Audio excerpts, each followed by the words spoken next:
Hi there, and thanks for tuning in to this week's edition of your Wheel and Anchor weekly newsletter. I'm still here down under in Melbourne, Australia, which the locals affectionately call the cultural capital of Australia.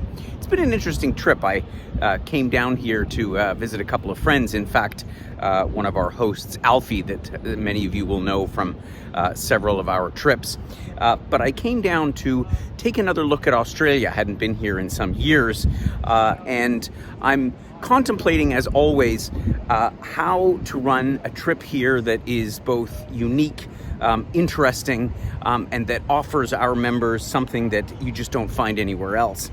Australia is a different place, and I know many of you have been here before because it's so strikingly similar to Canada in the way things look, the way the city skyline is here in Melbourne, the way the transit system works, the whole sort of demeanor of people is remarkably similar to Canada, and so. You know, it begs the question, how do you run a trip to a place that feels like home in so many ways? And that being said, of course, there are actually a lot of differences, cultural differences, the idiosyncrasies of the people, the kind of food that they eat, the way that they greet each other and interact with each other. So it's a remarkable thing to witness and be a part of. And so at the same time, I contemplate the wisdom of conventional sightseeing tours as we offer in other places of the world where the cultural differences are so much greater and the languages isn't the same. And so I'd be interested to get feedback from our members, particularly those who visited here before, but also those who've always thought and dreamed about coming to Australia. Let's face it, it's a long way from home.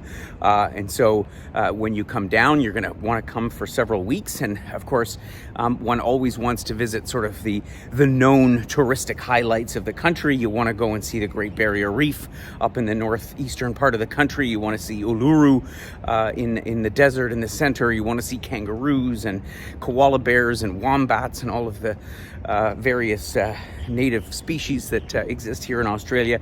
So many different things to do, and yet I think a big part of visiting here is also about just seeing sort of the way of life. And I know that that's very near and dear to the hearts of many of our members, is just understanding how people live. What do they do? How much do they earn?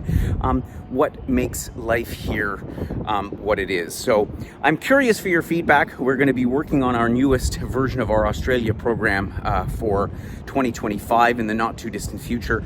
And so, as always, I love to get your feedback, your insights on how to do Australia, what you'd expect from an Australia trip.